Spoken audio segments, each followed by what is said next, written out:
नमस्कार.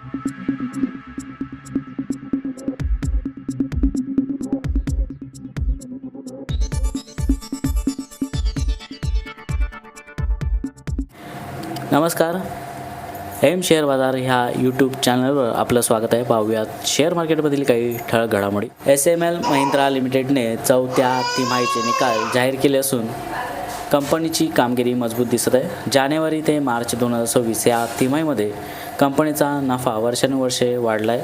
निकाल जाहीर झाल्यानंतर शेअरमध्येही हलकी तेजी पाहायला मिळाली आहे. 20 एप्रिल रोजी कंपनीचा शेअर 0.6% वाढून 4,321 रुपयांच्या पातळीवर बंद झाला.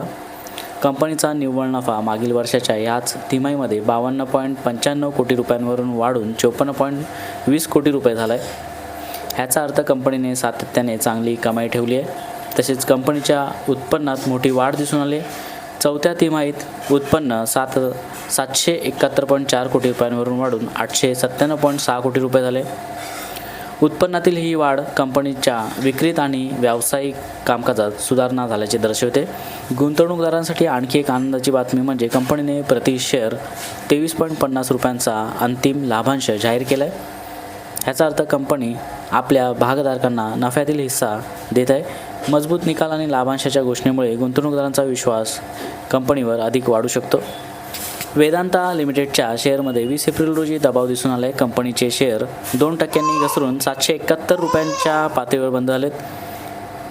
कंपनीने सांगितले की सुरू असलेल्या पुनर्रचना प्रक्रियेअंतर्गत डीमर्जर योजनेला 1 मे 2026 पासून लागू करण्यास संचालक मंडळाने मंजुरी दिली आहे.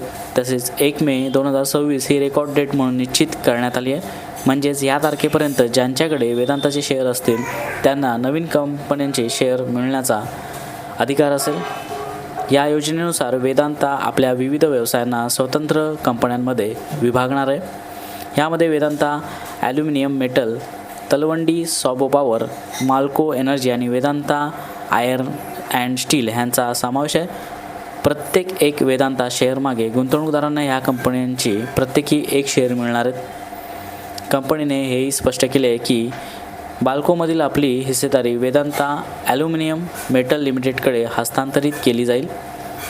बाल्कोचा मार्च 2025 पर्यंतचा टर्नओव्हर 15,909 कोटी रुपये होता, जो कंपनीच्या एकत्रित म्हणजेच कॉन्सोलिडेटेड टर्नओव्हरपैकी सुमारे 10% इतका आहे. शेअरमध्ये घसरण झाली असली तरी ही अपडेट दीर्घकालीन म्हणजे लाँग टर्म गुंतवणूकदारांसाठी महत्त्वाची मानली जाते. कॅरिसिल लिमिटेडच्या शेअरमध्ये 20 एप्रिल रोजी मोठा दबाव दिसून आला आहे. कंपनीचा शेअर 4.7% घसरून 860 रुपयांच्या पातळीवर बंद झाला आहे. कंपनीने सांगितले की कंपनीने कॉट्स किचन सिंक उत्पादन क्षमता वाढवण्याचे लक्ष्य वाढवून दरवर्षी 12.5 लाख युनिट्स केले.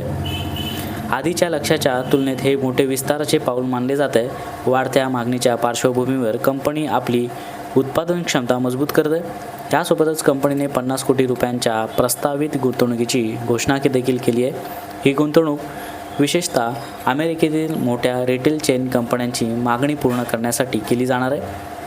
म्हणजेच कंपनी जागतिक बाजारात विशेषतः अमेरिकेत आपली पकड अधिक मजबूत करण्याचा प्रयत्न करत आहे.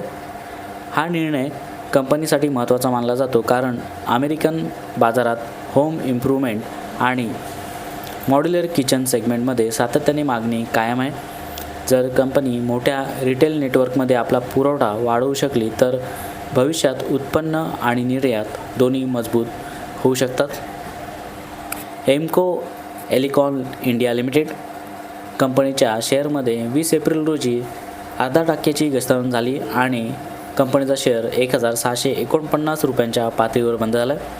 कंपनीने गुजरातमध्ये 35,056 चौरस मीटर जमीन 45.56 कोटी रुपयांना खरेदी केली आहे.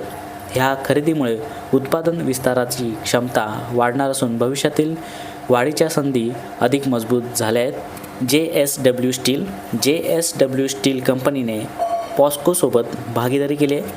दोन्ही कंपन्या ओडिसामध्ये 6 MTPA म्हणजे 6 मिलियन टन प्रतिवर्ष क्षमतेचा ग्रीनफील्ड स्टील प्रकल्प उभारणार आहे.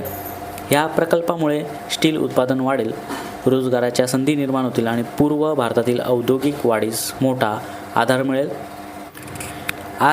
SPP इन्फ्रा प्रोजेक्ट्स लिमिटेड कंपनीने मोठा व्यवस्थापन बदल केला आहे.